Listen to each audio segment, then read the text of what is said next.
ายดีทุกคนพบกับอันนาสกุชิเนาะวันนี้ก็จะมาเฮ็ด10อันดับสกุชิที่เฮามักแล้วก็จะมีเรื่องถามทุกคนว่าเฮาจะเฮ็ดส่งคุณแม่ดีบ่ส่งอีเมลมาแล้วเดี๋ยวเฮามาเบิ่งกันเลยตัวอย่างเนาะ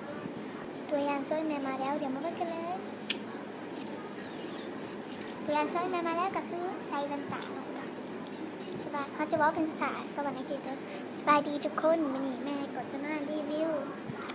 10อันดับสกุชิที่แม่มักเนาะแบบที่เนาะถ้าใครมากะคอมเมนต์กันมาหรือว่าอยากให้เห็นกะคอมเมนต์กันมาเนาะ10อันดับสกุชิเฮามักเดี๋ยวไปเบิ่งอันดับที่10กันเลยเบอร์เกอร์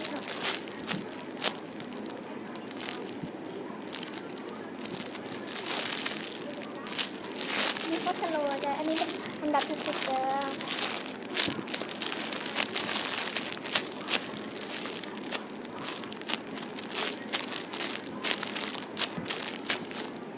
อันดับที่9กันเลยนี่เลยนะจะเป็นแองเจิลลับอีกสโลว์เบอร์บางอลังการงานมาก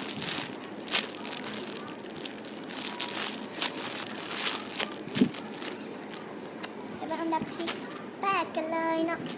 อันดับที่8ก็จะเป็นนี่เลยไอแอปเปิลเนาะถ้าใครเฮ็ดกะยาลืมให้ถ้าใครเบิ่งเขาเลยอยากไปเก็บตัวACR กันหน่อยเลยเดี๋ยวจะท้าตัวถ้าใครอยากเล่นกับพี่เป็นเลยเนาะไปเบิ่งอันดับที่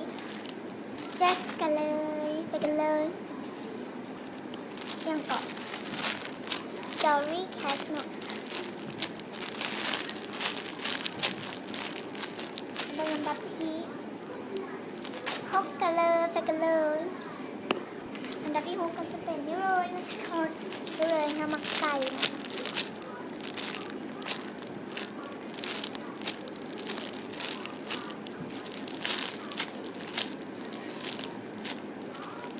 แล้วก็อันดับที่5กันเลย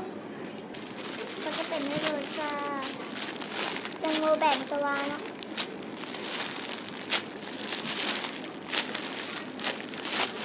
แล้วก็อันดับที่5กันเลยไปกันเลยเขาก็จะเห็นจังซีตลอดเด้อตอนแรกที่5ก็จะเป็นนี่เลยทุกคนตั้งแท็บไปเลยของไอบูมสโลเวอร์บางอลังการงานสร้างเดี๋ยวไลฟ์เสร็จจะให้ดูนี่เด้อถ้าได้ยินเสียงอย่างต้องขอโทษเด้อนี่รอไลฟ์เสร็จเห็นดูบ่เนาะเห็นบ่เห็นเป็นตัวหนังสือแต่จะให้เบิ่งเนาะมันบ่เห็นเนาะแล้วอันดับที่4กันเลยไปกันเลยนี่โรยโคน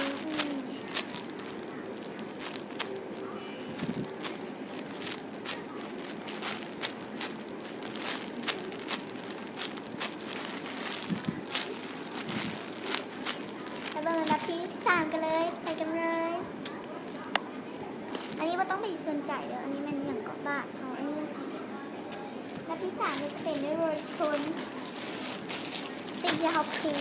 หมักคือมาจากมักอีกอะแล้วก็มักอีกอันดับที่2กันเลยไปกันเลยนี่เลยแบบเขามักอีกนะเลยให้เป็นอันดับที่2อันดับที่1กันเลยทำให้ดำแถมแปม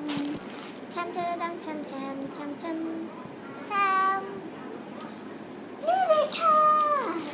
นี่เลยที่เขามักปีกอ่ะอันดับที่1ของเขาตัวที่บอกพ่อของไอบูมอย่างนะอยากจะเป็นแบบนั้นเพราะเขาบอกใครมักปีกแล้วเขาอาจจะต้องมักปีกสำหรับวันนี้ต้องขอลาไปก่อนบ๊ายบาย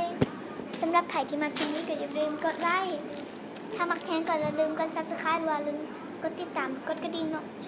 ถ้าใครอยากส่งเคย FC หรือว่าปิด FC เฮาก็แซกมาหาดินน้ำกันได้เนาะที่นี่เลยเนาะสำหรับวันนี้ทุกคนลาไปก่อนบ๊ายบาย